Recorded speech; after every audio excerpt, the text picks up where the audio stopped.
wanted to jump in and quickly say hello, happy and healthy with Kerry. And what we're talking about today is how to reduce anxiety, and just so like you can start to breathe again. Like, have you ever felt that way where it's like, oh my gosh, and the stress is like so big and there's so much I need to do and it's overwhelming and I can't breathe and I'm feeling overwhelmed. And I know that I was talking to a few ladies this week. It was on Monday and Tuesday I was talking to them.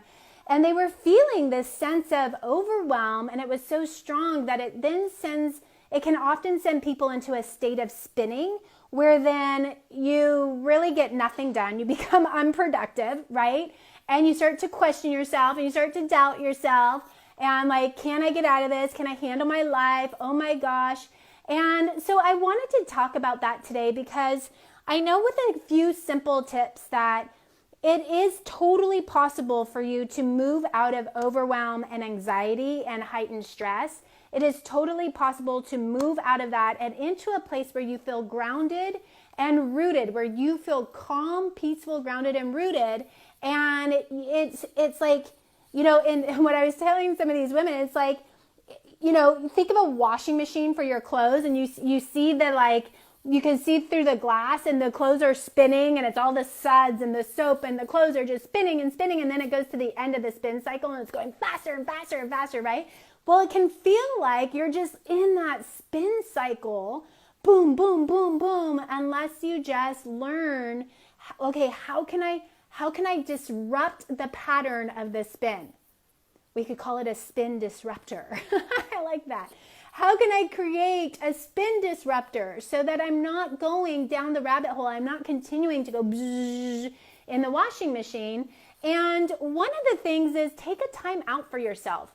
Like, especially if you're a mama right now and you have not only all your normal workload for your business or your job, and you're homeschooling, and I keep hearing this a lot from mamas and grandmas, like, oh my gosh, this homeschooling thing, and oh my gosh, I do not want to sit down and check my son's homework, but I know that I need to, or I should, right? And so there's just a lot of moving pieces right now, and it feels like our plates are really heavy, right? It feels like our plates are really full. Please take time out for yourself. I mean, it is a choice whether you're going to do this or not, but I'm inviting you to do it.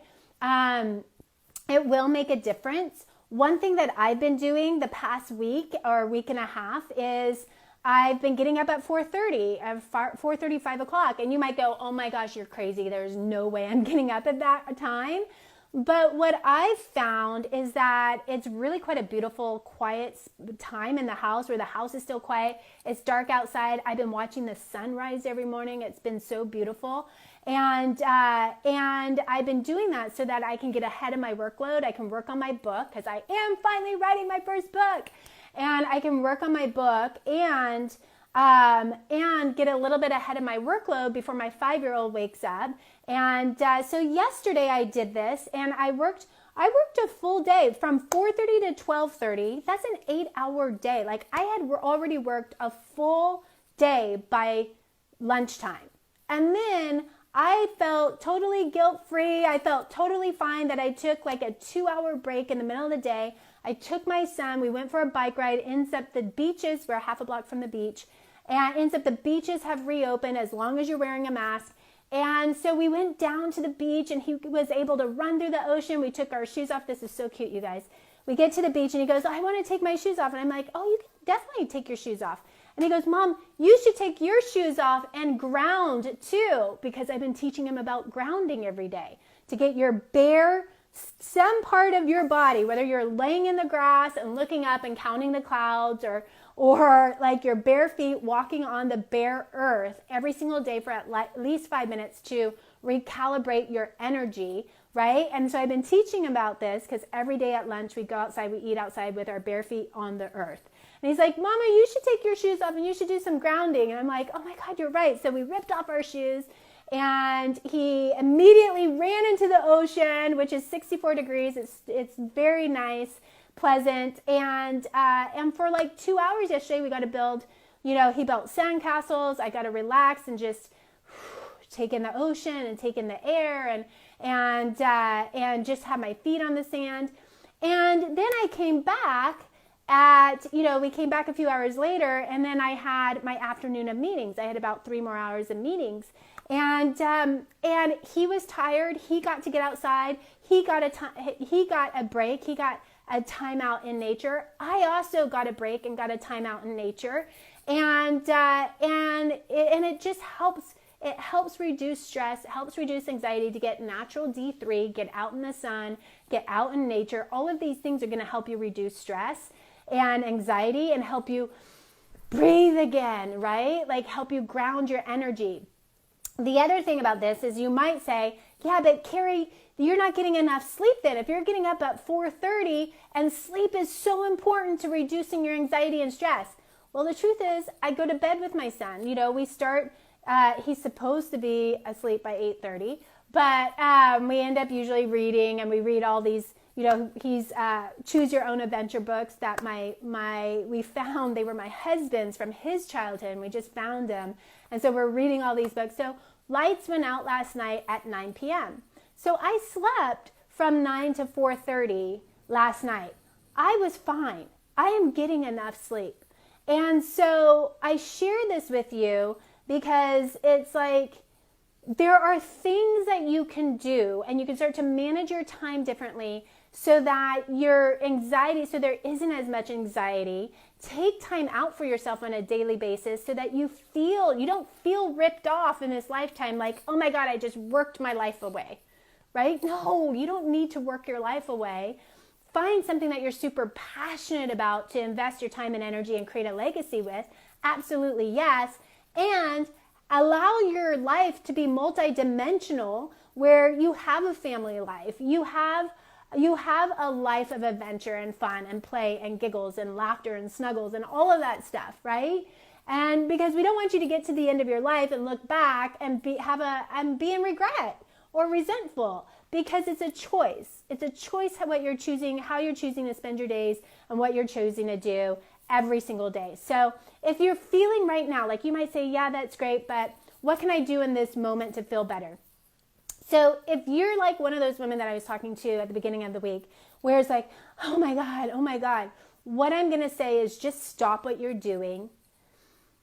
Just take a deep breath, count to 10, right? Just take a deep breath, count to 10. You can even inhale what you think you could use right now: faith, trust, compassion, patience, love, unconditional self-love. Breathe it in.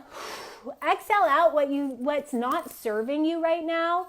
Fear, anxiety, doubt, lack of confidence. Like, just let that go. Inhale again, inhaling what you need. Exhale out what's not serving you. I mean, even if you didn't do that 10 times, even if you just did that 3 times, you would be able to shift how you're feeling, or start to shift how you're feeling, and start to feel a lot better. And it doesn't take much. Getting outside, moving your body daily. If it's snowstorm where you're at right now, or it's pouring rain where you're at right now, maybe moving for you means dancing around the house, putting on music, dancing. Dance to Beyonce, dance to, I don't know, AC/DC, dance to whatever lights you up that will get you going and your heart moving. Last night, my son and I were just like, we were having fun in the living room, and we were dancing around. He was jumping around. He was doing, tumbling and gymnastics and stuff. And he put his hand on his heart. And it was kind of his first awareness of this, which was really cool to witness. And he's like, oh, Mom, I can feel my heart. My heart is he didn't say racing. He said something like, my heart is he said beeping, because he thought, my heart is beating. He said, my heart is beeping so fast. And I said, yeah, honey, that's because what you're doing right now is exercise. And when you exercise, what you're doing is you're also exercising your heart, and your heart is beating faster because you're moving your body. And I was just explaining, it's super healthy for you, and this is good for you. It's going to make you strong. It's making you stronger. It's making you all this stuff, right? And so one of the takeaways that you can have from today is, are you getting your heart beeping? Are you getting your heart beating?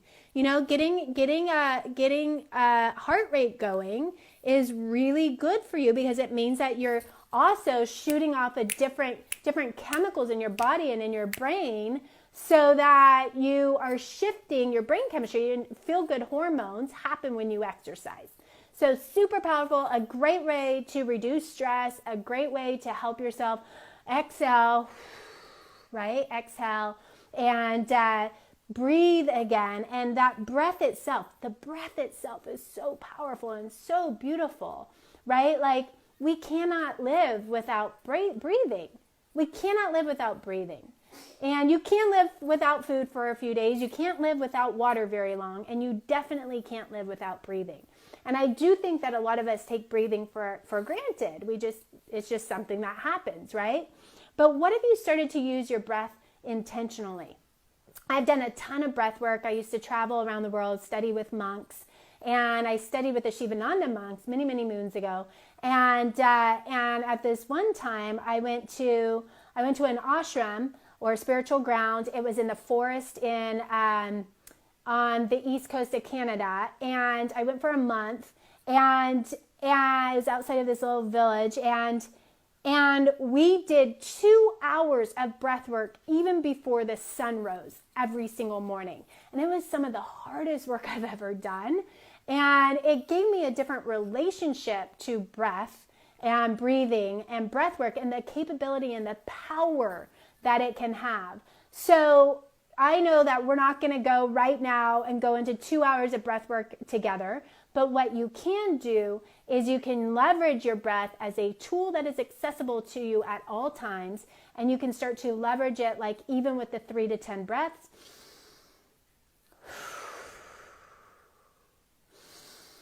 Breathe in what you need, exhale out what you don't. And even that, I mean, it feels good to do that. But doing that, taking mini holidays, mini breaks throughout the day when you feel your stress rising, and even you could set an alarm on your phone, maybe for 8 a.m., 12 p.m., and 5 p.m., where your alarm goes off, and you take a little mini vacation, you do 3 to 10 deep breaths, and you connect to yourself, and you ground your energy. This is going to help reduce your anxiety, lower stress, and connect you to your breath, and give you space and wiggle room again to just be you. Okay? So I hope this was helpful. Take time out, manage your time appropriately, look at your sleep schedules, get enough sleep, but are you leveraging, are you getting to bed at like 2 a.m. and then sleeping to 9? Is that really working for you? Because then you have to deal with the kids all day, or the grandkids, or whatever. Like, how can you find some space in your schedule that can be just for you? Like, for me, it's from 4:30 to 6:30 in the morning. And how can, where is that space in your schedule that you can give yourself that gift? And work with your breath, get intentional, and trust yourself. You do have this. I believe in you, and I'm excited to hear your comments below. Go ahead and comment. I can't wait to hear your aha and what you're committed to, and if this helped you. Bye. I'll talk